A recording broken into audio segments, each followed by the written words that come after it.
Hey guys, Tegan back for another video. As you guys can tell, totally different setting. Yeah. Totally different setting. I am joined, first time ever, with a guest. This is my pastor, Owen Nease. I'm the first guest You're the on. first guest. Look at this. Man. He's the first guest. Today we're going to be talking about biblical masculinity.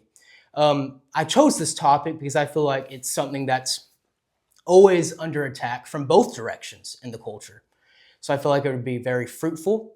If you're into that type of conversation, you find yourself in the right place. But without further ado, let's get into the video. Yeah. Alrighty, guys. So I just got my laptop here. I'm going to read a brief introduction, although Owen needs no introduction. Owen Nease received his BA in religion from Oklahoma Baptist University in May 2004, the year I was born and the month I was born. Oh. Oh. Okay. Subsequently, he got a master's in divinity and a master's in theology from New Orleans Baptist Theological Seminary. After that, Owen decided he hadn't done enough schoolwork. Therefore, he earned a doctor of philosophy with a major in New Testament and Greek and a minor in theology. He also took an elective in preaching. Is that correct? That sounds good. Perfect. Yeah. So he is more than qualified to help us parse through this topic. The first question I really got for you, though, is who have been your greatest influences when it comes to this topic of biblical masculinity? Yeah, certainly. So when I think about this topic, I was really, we use the word blessed, kind of in a churchy way, but Yes. it's without a doubt the right word. Like I was blessed with really good role models in my dad, my grandfathers, both on both sides of the family. Incredible men in the church that I grew up with, just deacons in the church that I looked up to over the years. And so from the very beginning, I had healthy male role models, which, as a kid at the time, you never fully appreciate Yes. what that means. And so those were the early role models for me, were family members, older men in the church that I looked up to. And so not to like jump ahead to anything else we might think about, but that actually kind of brings up for me a background piece to this conversation that's been a little bit difficult over the years. So I had these my dad, my grandfathers, men around me, and as a kid, I struggled a little bit with this because personal interest, just who I was individually, didn't always match like what manhood looked like around me, so the guys in our family, they hunted. I just didn't have any interest, I couldn't shoot the broadside of a barn, just wasn't anything I'm interested in, any good at. The guys around me were incredible at building things, working with their hands, building things. My joke is I couldn't fix a glass of water, or fix a sandwich, it just wasn't who I was. And so as a kid, and I think especially as a teenager, as you're going through puberty and developing those ideas about masculinity, it really started to affect me in some ways of like, who am I as a man? Like, what does it mean to be a man? And just to be super clear, those other guys, like older men in my life, they didn't impose that guilt on me. Like that but it was modeled. It was modeled that this is what manhood looks like. And they never told me, hey, you need to be this way. But man, you internalize those things that like, I'm not as much of a man as other people because either I'm not good at certain things or I don't enjoy the same things as they do. And so, and even little things like dating came later for me. I just, frankly, for a long time, just wanted to play sports and read books and do my own thing. And so it just wasn't one of those things. But then even, ways that people will tease you or comments people will make about you, those start to get in your head and, and really affect the way you think about masculinity in yourself. Yeah. Oh, 100%, man. And so where God was so gracious and kind through those years was continuing to put men in front of me. And I think specifically about professors that I had along the way who, even if some of those stereotypes for being a man, that weren't things they were interested. Here were men who were really, really smart, but just loved their wives and kids, loved the Lord, provided a picture of manhood that was there. And so I'm just really thankful for them. As at the same time, I'm so thankful for my dad and my grandfathers and those men in the church that provided a really nice model of that for me. So Yeah. So you kind of just touched on it there. Loving your wife, loving the Lord. We're throwing around the term man, masculinity Sure. a lot already within like the first 2 or 3 minutes of this video. Yeah. Can you offer a definition of biblical masculinity? And if you want to, it's probably going to turn to another conversation. Yeah, But yeah. if you want to, we can also go into how does that contrast with cultural conceptions of masculinity.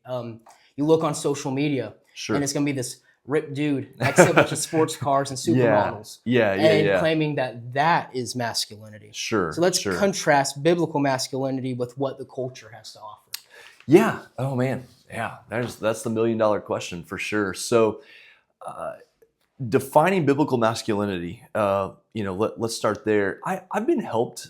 You're always hesitant, especially on a video like this, to throw out names or resources or things like that. 100%. But just knowing you put out a name, and then by the time the video goes out, that person's going off the rails or whatever. So I'm cautious about that. Let me go ahead and just say, this whole defining biblical masculinity, I've been helped on this topic recently by a gentleman named Seth Trout. Okay. And I'm certain he's got a podcast about authentic masculinity, and I'm certain he's working on a book behind the scenes. But one of the ways he frames this topic is kind of like with a pyramid. And he begins with the fact that biblical masculinity is based on the fact that we are not God. So not God is a good place to begin. That reminds us that we're created beings. And so we are under God's sovereign authority, that we are not God's ourselves, and in the sense of being uncreated, all-knowing beings. And so you start there, not God. And then the next layer is not animal.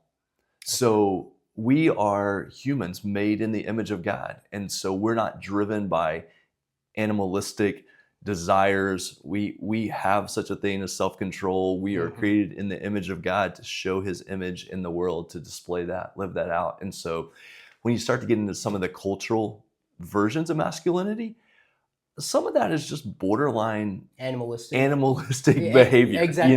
It is. And you want to be careful in saying that, but it just rightly is. It's lack of self-control is not masculinity. Like, part of masculinity is found in discipline. It's found in self-control. And so we're not animals. And then the next layer of that is, we could say, not woman.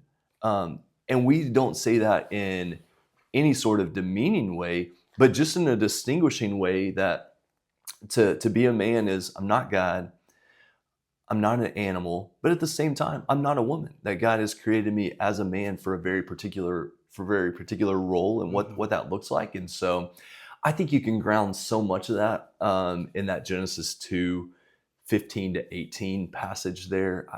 If I'm trying to talk with a group of guys about defining biblical masculinity, and you can find some good resources out there, I think because of my background, I've probably been helped in a lot of ways by Brett Hanson's book, The Men We Need.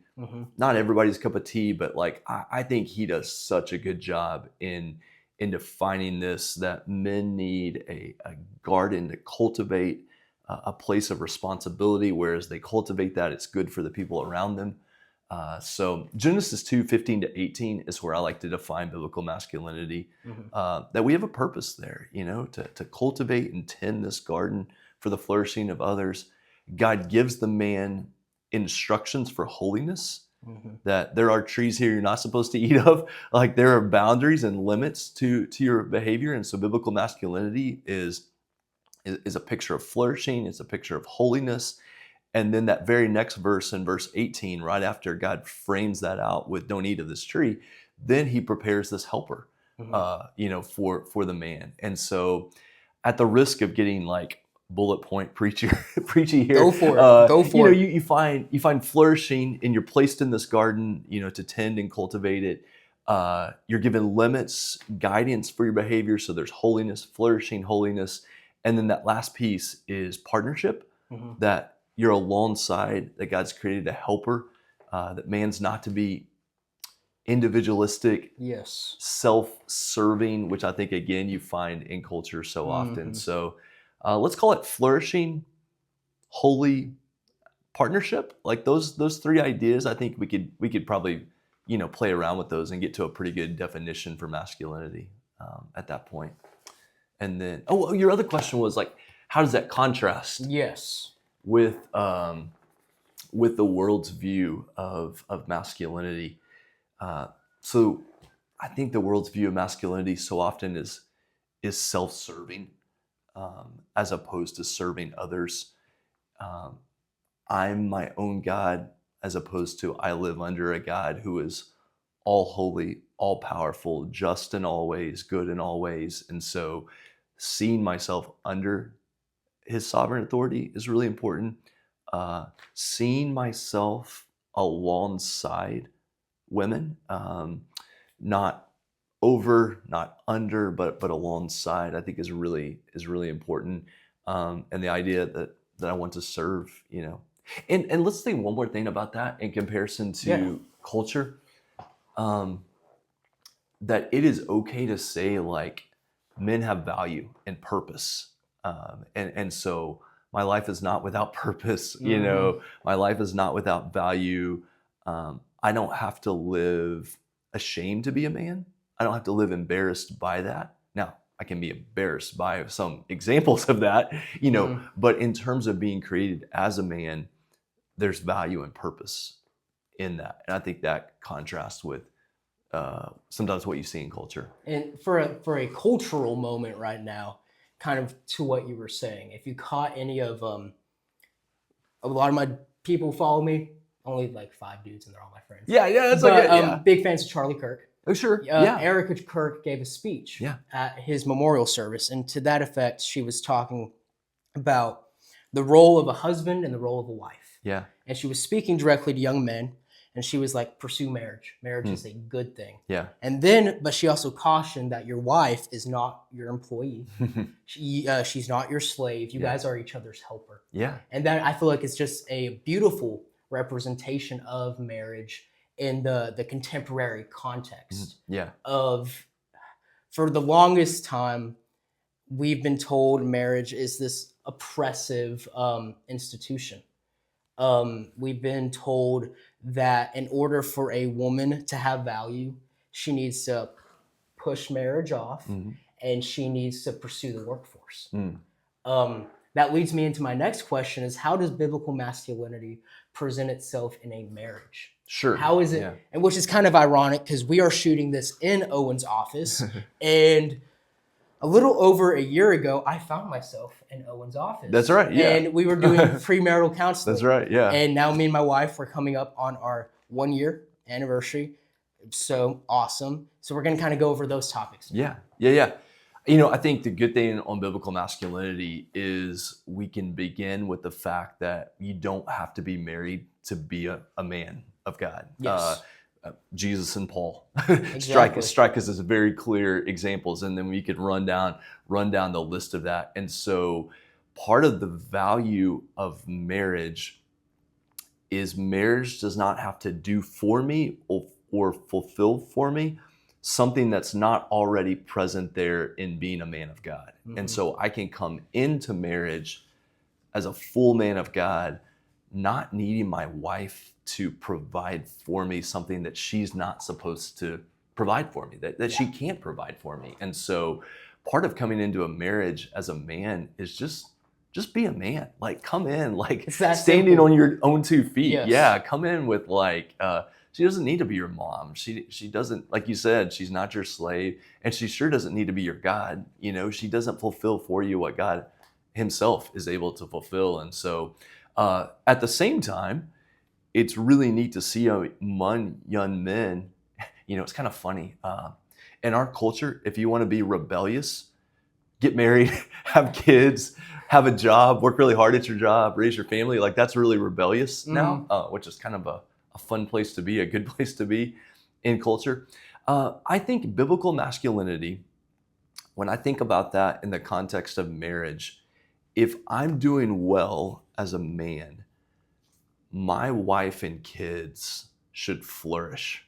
Flourish is kind of a flowery word there, but thrive, flourish. So if I'm in my home as a husband and as a dad, it should not make my wife and kids feel pushed down, stifled. Oh man, such a good word. I need to remember that word as I talk about this. Yes, not stifled, but they should be able to be who God has created them to be, and should be able to thrive and flourish within the home. And that doesn't mean I'm passive. In fact, being passive hurts them being able to do that, you know. But if as a husband and a man, you're doing what you're supposed to do, man, they just come fully alive. Your home is a place of peace. It's a place of joy. It's a place where people are able to be who God created them to be. I'm really drawn to that 1 Peter 3:7 verse that talks about we live with our wives in an understanding way.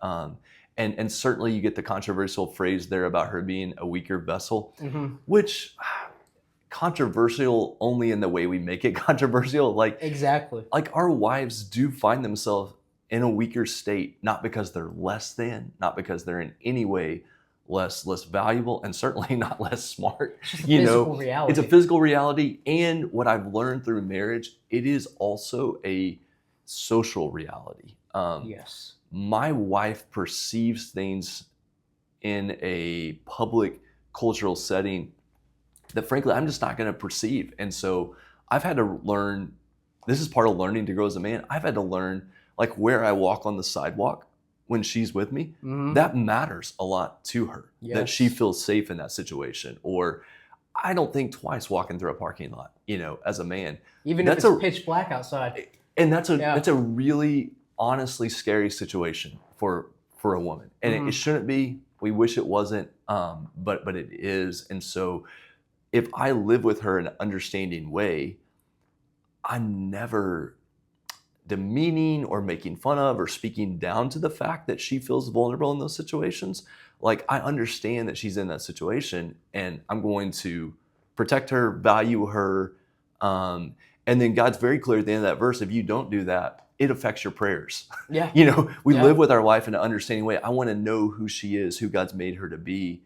And in doing that, it strengthens me as a man of prayer. And so it's really fascinating how the Lord does that in that 1 Peter 3:7 verse. So yeah, there's a couple of things that come to mind. Awesome. So we touched on marriage. A lot of you guys are not married.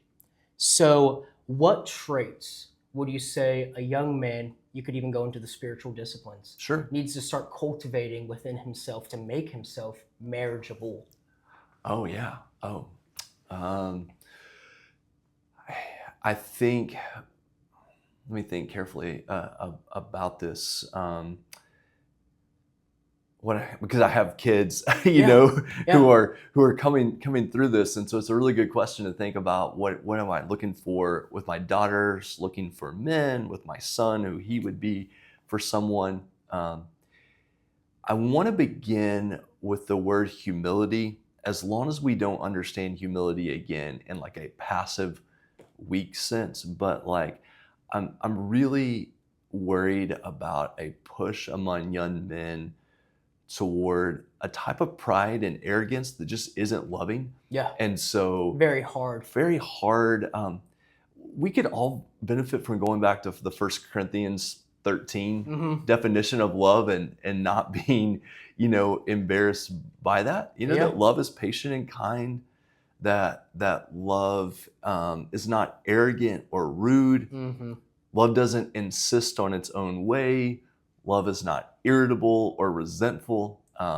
Some of those characteristics that sometimes you see as a young man, love, to be a loving, I think preparing, okay, here we go. Now we're starting to circle around the wagons a little bit here. If you want to be marriable, if you want to be prepared for marriage, you want to understand love. And you start to understand love in the context of 1 Corinthians 13, John 13, what Jesus is doing in terms of serving, washing the feet of the disciples, loving one another. Ephesians chapter 5, that a husband would love his wife as Christ loved the church. And so what does that love look like? Well, John 13, 1 Corinthians 13. And so if you want to be someone who's going to be good in marriage, man, just learn what it is to reflect Christ's love in the world. And we learn that through his word. We learn that if you want to be prepared for marriage, put yourself in a church context where you have people speaking into your life. Because if you are unable to receive feedback, if you're unable to be in a two-way relationship, it's not going to be a fun experience in marriage. And so the idea of I think men who want to be prepared for marriage need to be men who place themselves in a church, who put themselves alongside other men who are going to be there to to comfort them, to challenge them, to speak into their lives, and so much of that. I think guys today sometimes, again, I'm going to be an old man here, but sometimes the reason people struggle with marriage is they just haven't been a part of healthy social relationships, social interactions along the way. And so you get in the process of living alongside someone, and you're like, well, I'm not very vulnerable with my emotions, and I don't know how to have a hard. I don't know how to have a hard conversation. I don't know how to be in a situation where they're not just doing whatever I want them to do. Well, marriage is all those things. Learning to do that. And so if you get into a marriage thinking I'm the man, therefore everything is going to go my way, just not how life works, Yeah, so like, nice try, buddy. Yeah, nice try. Yeah. And again, I say all that saying we're not advocating being passive, we're not advocating being weak, we're not advocating any of that. It's just the reality that Christian marriages ought to look different than the cultural marriage of non-Christians. And perfect, Tegan. And for the same reason that Christian leadership doesn't look the same, Christian versions of how we understand power don't look the same way. Jesus is clear with his disciples quite often that they want to use power and leadership in a way that they've seen among the Gentiles, what they've seen among their culture. And Jesus just says, that's not what leadership and power look like in my kingdom. We don't lord it over others the way the Gentiles do. And so I think men hear leadership in the context of marriage or masculinity, and they bring these worldly conceptions of power and leadership into marriage. And that's not Christ loving his church. That's not Christ leading his church. And so, you're totally on the right track with that, man. So that kind of leads us to our next question. So for the young unmarried man, there can be a drive to succeed, pursue money, pursue status. Sure. But there comes a point where that ambition can become an idol. Yeah. So speak to that a little bit. Yeah. Speak to at what point does pure, raw ambition become an idol? Because it's healthy in some contexts. Yes. I was particularly excited to see this question on your list that you sent me ahead of time, just to kind of pray and think about this, because this is something that I'm seeing quite often with men, this question of zeal and ambition and idols. So let's just start by saying that we don't want to get in a situation where zeal and ambition are looked at as bad things. In fact, I would encourage your viewers, your listeners, to do a word study on words for zeal and ambition. And just a quick reminder about word studies. There are so many good websites out there where it will allow you to click on the word and see the underlying Greek word, the underlying word. So here's my encouragement for you. Do an English study where you're doing an English search of the word zeal, zealous. You're going to get the word zealot for certain political figures in the first century. And then also the word ambition. So find those words in an English copy of the Bible. Then find a website that allows you to click on that word and see the underlying Greek word. Because what you're going to find is there are two words in the New Testament that present zeal and ambition as a really good thing. We should be like... too many men, I think, when it comes to business and money and life and just competitive drive, see that as unchristian or Yes. an impediment to Mhm. Christianity. And the New Testament actually lifts up zeal and Mhm. ambition in some really good ways. But at the same time, there's another word that underlies those words that is really negative. And it gets into verses like Philippians 2:3, do nothing out of selfish ambition or vain conceit. Mhm. And what you find out is zeal and ambition becomes dangerous when it's self-centered, Okay. self-seeking.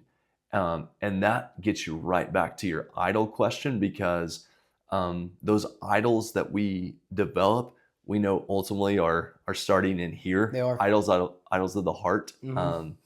And honestly, Tegan, we see this with issues related to pornography.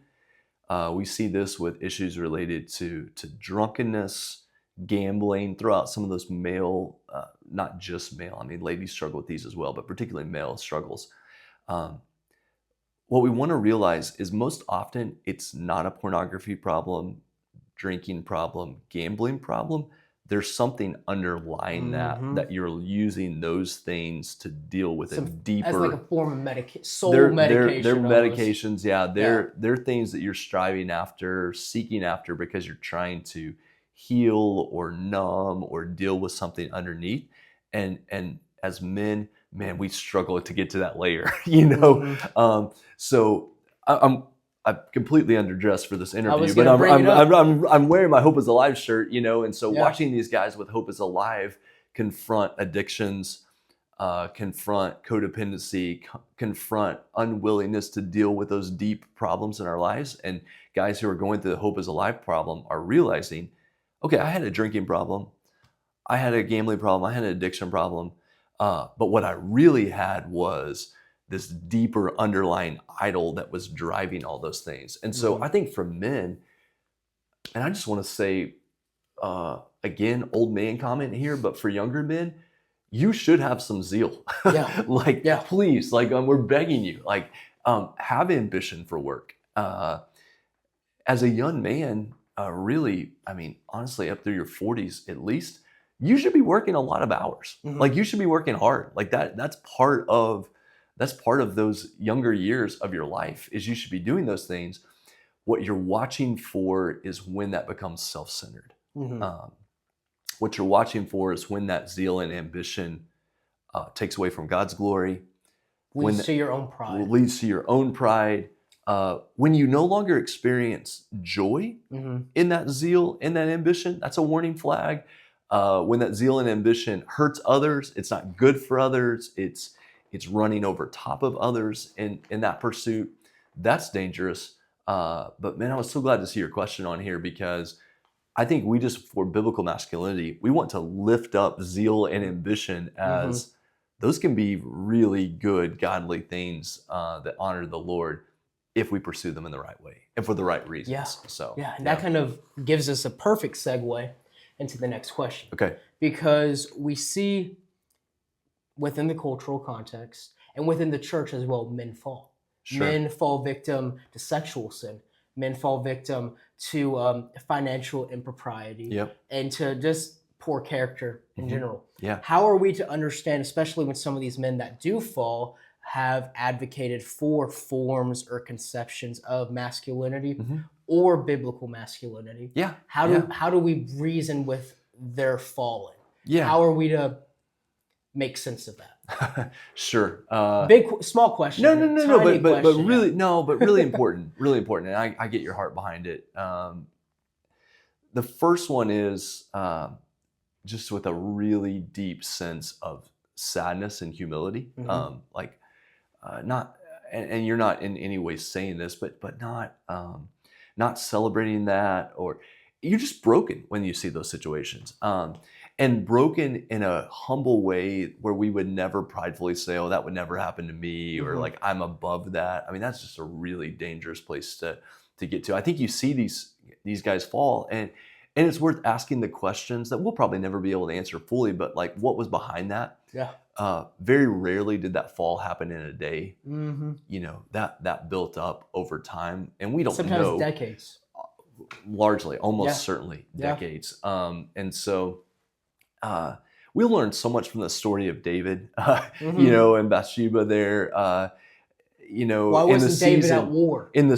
when the kings go out to war. Why wasn't he there? Yeah, yeah, yeah. And Yeah. so you learn so much from that little piece of that story. But yeah, I think so your question is, we look at a culture, we see these men fall. Mhm. What do we learn? I mean, we learn a deep sense of humility. And the other piece I would say to that is, the other thing I would want men to think about is, as quickly as you would look to culture or social media or whatever and see those men fall in those ways, uh, even more quickly, number one, look to Christ. So He that's was where tempted in every that's way. where we look. So our first look for, I think there's an old Puritan saying, for every look to self, look 100 times to Christ, or I Mhm. butchered the quote, but that's the idea. So The heart we're behind it, looking, we're yeah. looking, we're looking to Christ. And the other thing I would say is, when you look to culture and see these men fall, look back to your church, look back to Mhm. your local church. It's so easy to get, not obsessed, but these guys have our attention, and for good Yeah. reasons. I mean, they're incredible speakers. They're Charismatic. charismatic. They've Yeah. got all this influence. God's given them those opportunities and platforms. But the men I'm really interested in looking at are the older guys here at Emmaus, who Mhm. are setting an example in all ways, who show godly character, and they're never going to be. That They don't have a social media account. exactly. They're never going to be on a platform. That gets back to Um, the community aspect you it were really, touching upon. yeah, it really Because does. whenever we get so torn up or frustrated about men outside of our bounds or our Yeah, reach yeah, falling, yeah. it's like, okay, I get that Mhm. to an extent, but we exist within a faith that props up the local church. Yes, yes, They prop up the local church, and it's like, okay, a yeah. lot of these people. I spend too much time on Twitter, guys. I spend way too much time on Twitter. It's a forsaken app. I shouldn't be on it as much as I am. But We're whenever, confessing here, so yes, yeah, it's confession time. But yeah, whenever people fall, especially ministers or cultural figures, and they fall publicly, um, even within the faith, people are so heartbroken about it, Mhm. understandably. Sure. But it's also like, we exist within a local church context. Get plugged into that local church. Yeah, yeah, yeah, for sure. I think you're leading me kind of down a road here of just thinking about this, where when you see those things happen, uh, remember that the capital C, big C church, Mhm. is perfectly held, strong because of Christ. That Like, Nicene yeah, that, Catholic type, like yeah. the church is out there functioning as Christ empowers the church, and then the local church is still doing its work. And Yeah. so these, for lack of a better word, celebrity figures, these figures that are out there, uh, let's play with this idea just for a second, that celebrity church, and we're just using that for well-known figures. Most of these guys don't see themselves in that way, and they're just really good godly guys. But you got celebrity that lies somewhere between big C church, Mhm. global church, body of Christ, universal church, and local church.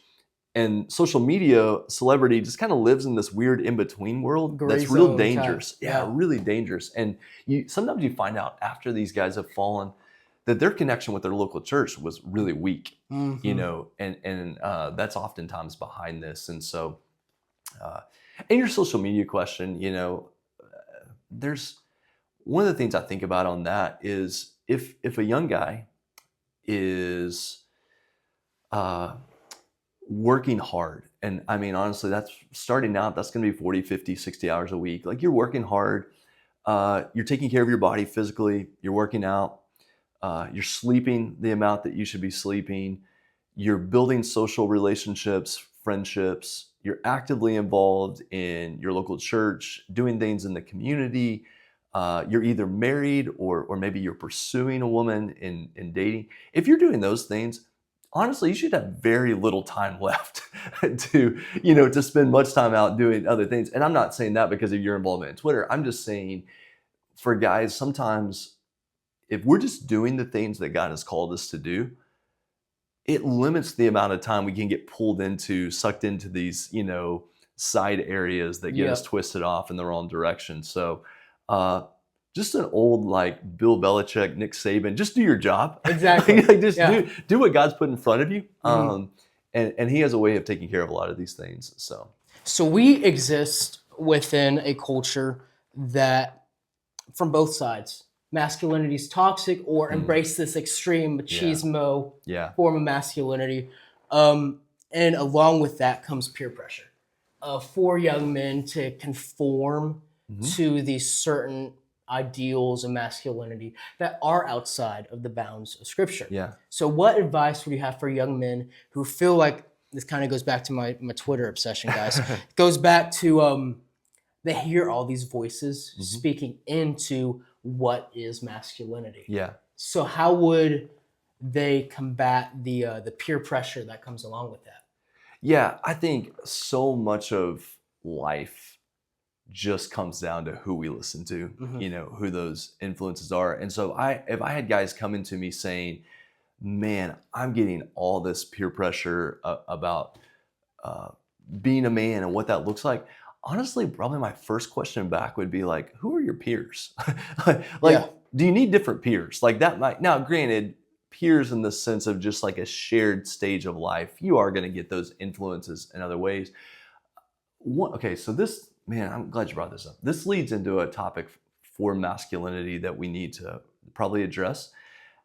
As humans, as men, we have agency, and so we need to be really, really careful about, I'm not saying, we're always doing this, but, playing the victim card sometimes, like you have agency that you don't have to listen to certain voices. Like you're not being very rarely compelled or forced. Very rarely are you being forced to listen to certain voices. And so we have a responsibility, we have an agency of like, who gets to be those primary voices in my life? Like, who do I want speaking into my life? Now, the danger there is you create a bubble where you only want to hear from certain voices. And now we've swung the pendulum, the other extreme. Falling into an echo chamber. Perfect. Thank you for saying that. I knew there was a phrase out there. It just was not coming to me. So you're very talented with that, like coming up with the right phrase. For me, it's swimming up there somewhere. But echo chamber, that's the other extreme here. So I want to be cautious about that. So, guys who are feeling this peer pressure, honestly, one of the first questions is like, who's your peers? Who are you listening to? Who's speaking into this? Like, let's have iron sharpening iron on this question. And then within that, we have an opportunity just to show a different way. Like, if culture is dark in these ways of masculinity, we have a great opportunity to be light, in that culture. And so just be willing to show a different way. And oftentimes, like we talked about earlier, showing a different way in our world is just doing your job well, working hard, taking care of your body, caring for people around you, being an active part of the local church, getting married, pursuing a family, all those type of things really quickly makes you stand out in the culture. And you're doing it in a way that doesn't have to be showy.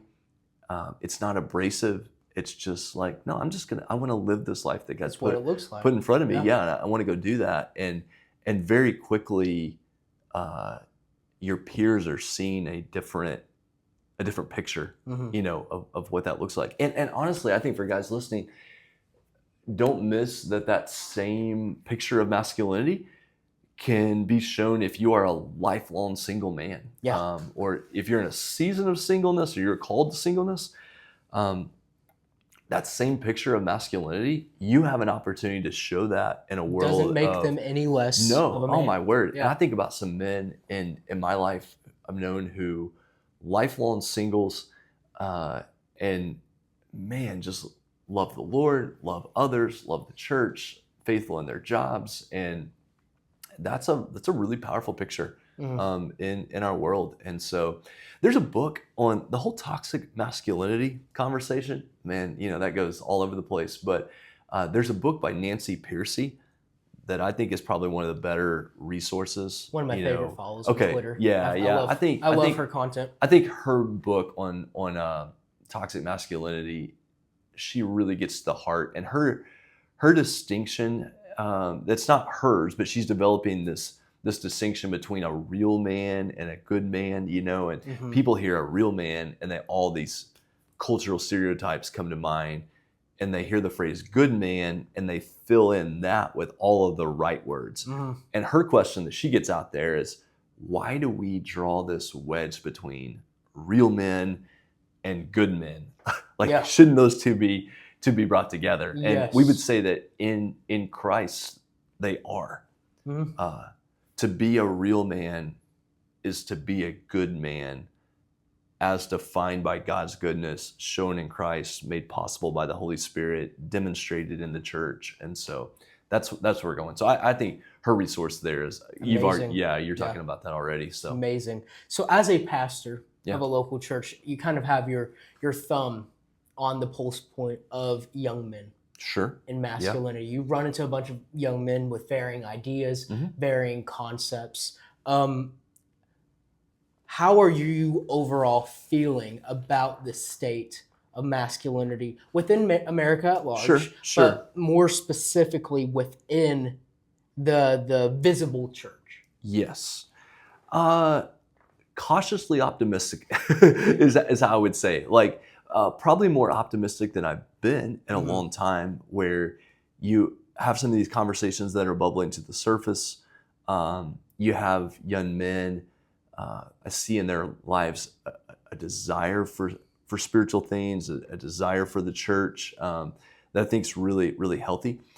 I do think young men, I would encourage them just to continue to be careful who you listen to, watching out for those echo chambers, watching out for being overly influenced by people you don't know and will never know, and not influenced enough by people that God's placed around you, especially in a local church setting, or just men that would know you. What I'd love to see in some young guys that I've not seen probably enough of recently is just a humble desire for feedback, a humility of wanting older men to speak into their lives, to provide some of that direction. And I think a lot of younger guys out there would be yelling like, yeah, we do want that. But once the constructive feedback comes, it's like, Are we open? Slow your roll. Are we open to that? Yeah. And will we put ourselves in situations where that's happening and where we're seeking out that, and so that's what I'd love to see. I think I've seen some high school guys in recent years, just because of my kids being that age and being around there, where I'm a little troubled by how quickly they're enticed by these, just to use the phrase, toxic forms of masculinity, these ungodly forms of masculinity that are out there. Or if you're hanging around me for a long time, and I've already used it now, I have to be careful. I'm not using this too much, but I'm really influenced by this pendulum effect. That dumb pendulum is just constantly going back and forth. And so I think guys have been so frustrated by being emasculated in culture. And so like that pendulum is swinging back to, no, being a man means something. It's a good thing. Like, it's a good thing. It matters here. And I've started to see a few high school guys make that shift, to which I would want to say, good on you. Like, that's good. But they've made it in a way where also with that comes a demeaning of girls around them, a demeaning, almost a putting down of women, of women, to which I would say that's not of the Lord. Like, that's really dangerous. And so both men and women bear the image. They do. And so if a young man says, I want to be a man, like, this matters, like this, I'm going to be a man.